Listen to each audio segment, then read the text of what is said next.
29 April 2026ના રોજ બપોરે 12:30 વાગ્યે મહેસાણા વોર્ડ નંબર 4 ભાજપના ઉમેદવારના ભાણેજની હત્યાનો મામલો. કોંગ્રેસ ઉમેદવારના પતિ સહિત 4 શખ્સ હત્યાને અંજામ આપી થયા હતા ફરાર. મહેસાણા પોલીસે ઉત્તર પ્રદેશ અને રાજસ્થાનથી હત્યાને અંજામ આપનાર શખ્સોને ઝડપી લીધા છે. કોંગ્રેસ ઉમેદવારના પતિ ભરત ચૌધરી સહિત 6 શખ્સોની ધરપકડ કરવામાં આવી છે. હત્યાને અંજામ આપી આરોપીઓ ઉત્તર પ્રદેશ અને રાજસ્થાન ભાગી છૂટ્યા હતા. જે સમગ્ર બાબતે આજરોજ મહેસાણા એસપી કચેરી ઓડિટોરિયમ હોલ ખાતે પ્રેસ કોન્ફરન્સ યોજાઈ હતી. તાવડિયા રોડ મહેસાણા ખાતે ફરિયાદી ધીમંત રણજીતભાઈ ચૌધરી તથા તેમના સાથે ચૌધરી મિતેન રમેશભાઈ અને ઉપરાંત એક સાહેદ હર્ષ રામજીભાઈ ચૌધરી આ લોકો ઊભા હતા. આ દરમિયાન આરોપીઓ ભરતભાઈ માધુભાઈ ચૌધરી, ધ્રુવ ઉર્ફે ધવલ ભરતભાઈ ચૌધરી, મયુર જયંતિભાઈ ઉર્ફે ડાયાભાઈ ચૌધરી, યશ રમેશભાઈ ચૌધરી આ લોકો ત્યાંથી નીકળેલા અને અહીંયા કેમ ઊભા છો તેમ કહી બોલાચાલી ગાળાગાળી કરેલી અને ત્યારબાદ આ લોકો ઉશ્કેરાઈ જઈ ચૌધરી મિતેન રમેશભાઈ રહે તાવડિયા તાલુકો જિલ્લો મહેસાણાને આરોપીઓ ધવલ ભરતભાઈએ તેના આત્માનો ધોકો માથાના ભાગે મારેલ અને ચૌધરી યશ ડાયાભાઈએ પોતાના આત્માનો છરો છે એ બરડાના ભાગે મારેલ હતો. કમનસીબે મિતેનનું ત્યાં જગ્યા ઉપર ત્યાંથી હોસ્પિટલ લઈ ગયેલા અને હોસ્પિટલમાં મૃત્યુ થયેલું હતું. આ બાબતે 302 મુજબ ફરિયાદ પણ જે તે વખતે દાખલ કરવામાં આવેલી હતી. આ જે આખો બનાવ બનેલો હતો તે ઉકેલવા માટે મહેસાણા પોલીસે અલગ અલગ ટીમો લોકલ પોલીસ સ્ટેશન તથા LCD SOG દ્વારા અલગ અલગ ટીમો બનાવવામાં આવેલી હતી. આ ગુનો ઉકેલવા માટે ટેકનિકલ સર્વેલન્સ પણ કરવામાં આવેલું. કમાન્ડ એન્ડ કંટ્રોલના કેમેરાઝ અલગ અલગ ચેક કરવામાં આવેલા. આરોપીઓ નાસી ગયેલા હોય અલગ અલગ વિસ્તારના કેમેરા પણ ચેક કરવા માટે અલગ અલગ ટીમો બનાવવામાં આવેલી હતી. હ્યુમન ઇન્ટેલિજન્સનો પણ આમાં ઘણો મોટો આ ગુનો ઉકેલવામાં બહુ મહત્ત્વનો ફાળો છે.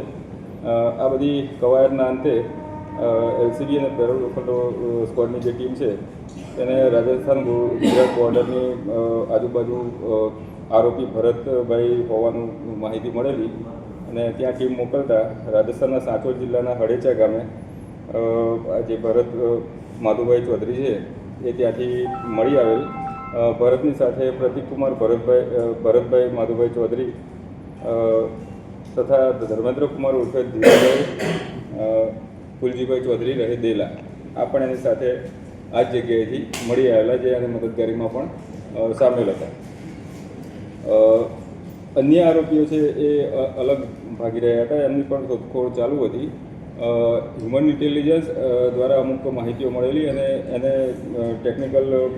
એની પર થોડી ટેકનિકલ વર્કઆઉટ કરીને આ આરોપીઓ જે ભાગી રહ્યા હતા એનો પીછો અમારી એક ટીમ કરી રહી હતી અને આ આરોપીઓને ઉત્તર પ્રદેશના પ્રતાપગઢ જિલ્લાના દેહાત કોતવાલી પોલીસનો અમારા દ્વારા અહીંથી સંપર્ક કરવામાં આવેલો. આરોપીઓ એ બાજુ જઈ રહ્યા હતા અને આ આરોપીઓને અમારી એમની સાથેની વાતચીત બાદ ત્યાંની જે દેહાત કોતવાલી છે એમને રોક્યા હતા અને આ જે રોકેલા હતા એમાં ધ્રુવ ઉર્ફે ધવલ ભરતભાઈ ચૌધરી, મયુર જયંતિભાઈ ઉર્ફે ડાયાભાઈ ચૌધરી, સન રમેશભાઈ પ્રતાપભાઈ ચૌધરી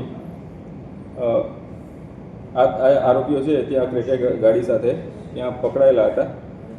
એમને પણ ટ્રાન્ઝિટ રિમાન્ડ મેળવી અમારી LCBના PSI NP પરમાર અને એની ટીમે ટ્રાન્ઝિટ રિમાન્ડ મેળવી અત્યારે મહેસાણા ખાતે લઈ આવેલ છે.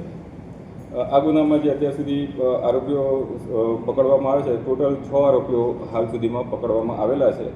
તમામના નામ એકવાર ફરી જણાવી દઉં તો ચૌધરી ભરતભાઈ માધુભાઈ, ચૌધરી ધ્રુવ ઉર્ફે ધવલ ભરતભાઈ માધુભાઈ, મયુર જયંતિભાઈ ઉર્ફે ડાયાભાઈ ચૌધરી, યશ રમેશભાઈ ચૌધરી, પ્રતિક ભરતભાઈ ચૌધરી, ધર્મેન્દ્રકુમાર ઉર્ફે ધીરુભાઈ ફુલજીભાઈ ચૌધરી આટલા આરોપીઓની હાલ ધરપકડ કરવામાં આવેલી છે.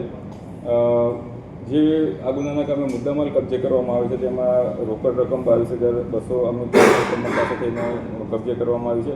ક્રેટા ગાડી એક GJ18 DQ 1179 નંબરની ગાડી કબજે કરવામાં આવી છે. મોબાઈલ ફોન નંગ 6 એ અત્યાર સુધી કબજે કરવામાં આવેલ છે. આ ગુનાની વધુ તપાસ હાલ ચાલુ છે. ગુનાના કામે વપરાયેલ હથિયાર તથા અન્ય આની અંદર કોઈ સામેલ હતા કે નહીં એ બાબતેની તપાસ પણ હાલ ચાલુમાં છે. સાહેબ, આ લોકોએ એમનો ગુનાહિત ઇતિહાસ હાલ સુધી કોઈ મળેલો નથી. સાહેબ ફરિયાદને જોઈએ તો એની અંદર આ જે 3 જણા ફરિયાદી અને એ લોકો હતા એ ત્યાં આગળ ઊભેલા હતા અને સામેનો પક્ષ છે ત્યાંથી નીકળ્યા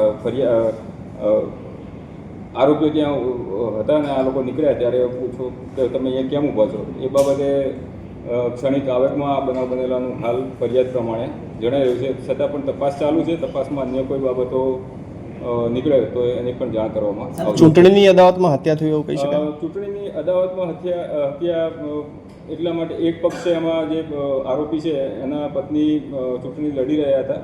સામા પક્ષે જે ભોગ બનનાર છે તેના મામા ચૂંટણી લડી રહ્યા હતા. એટલે એ એંગલની પણ અમે તપાસ કરી રહ્યા છીએ. કોઈ જૂની અદાવત છે કે નહીં એ એંગલ પણ તપાસવામાં આવશે. ઓકે.